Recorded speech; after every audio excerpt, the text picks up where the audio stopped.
I love figurines, and who could blame me? Having cool little statues of characters you like, there's just something so novel about it. It's like a more physical picture of a character that spans way into the Z-axis. Among these figurines are some of my favorite types of merchandise. Amiibos, the small figures Nintendo puts out of all their All-Stars, partner characters, and, Skylanders, oddly enough. There's always so much quality poured into these things, with all the characters striking such unique poses, the super intricate accessories, and even the facial expressions. Each Amiibo brings its character to life and shows exactly what they're about. Look guys, Sonic is running. He's so fast. Sonic loves running.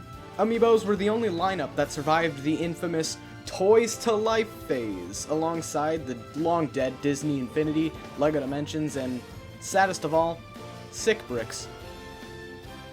Please bring this back. At an original markup price of $16, these things weren't all too crazy expensive, but when you dig a little deeper, you start to realize just how tough the market is.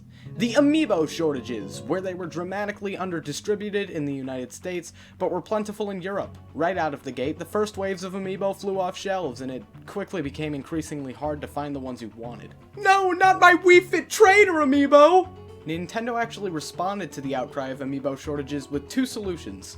One, we are producing more and bringing in more to the market for the new Amiibo we are launching, so we've ramped up production and are making more. Second thing we are doing is being more proactive about communicating to game fans when new Amiibo are coming, or when reruns of previously released Amiibo are coming into the market. I mean, people were calling stores ahead of time, asking constantly when the new ones would be delivered, so this makes a lot of sense. Not to mention the scalping. Amiibos were and still are an unbelievably lucrative market for scalpers. These things have consistently upheld prices way above what Nintendo originally envisioned.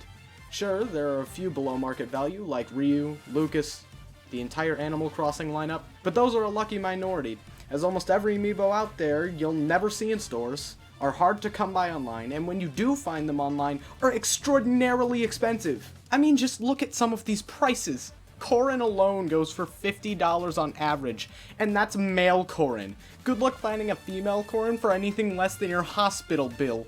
Seriously, $300? I could buy a 3D printer for that price and just start making my own Amiibos. That's not just a special case either. Gold Mega Man, Tiki, Mega Yarn Yoshi, Detective Pikachu, these are all crazily priced, way above what they'd go for in stores. Honestly, I don't know why Nintendo doesn't just mass produce these harder. It's obvious how many people want them. Just look at mine! So Amiibos are hard to get your hands on, but what about what you get from owning them? A lot of games give just little rewards for scanning Amiibo, some in-game items here, some health there, simple stuff. Breath of the Wild gives you these really cool character costumes, which I definitely appreciate, and I wish more games had stuff like this, adding something worthwhile that makes you want an Amiibo without being completely necessary for progression in the game. I never wanted a Twilight Zelda Amiibo, but that bow of light, oh my god, eBay, here I come! Smash Ultimate is another good example, giving you in-game versions of the character to scan and train and fight against. It's an interesting concept that I think works well with Amiibo, making each AI tailor-made to its owner.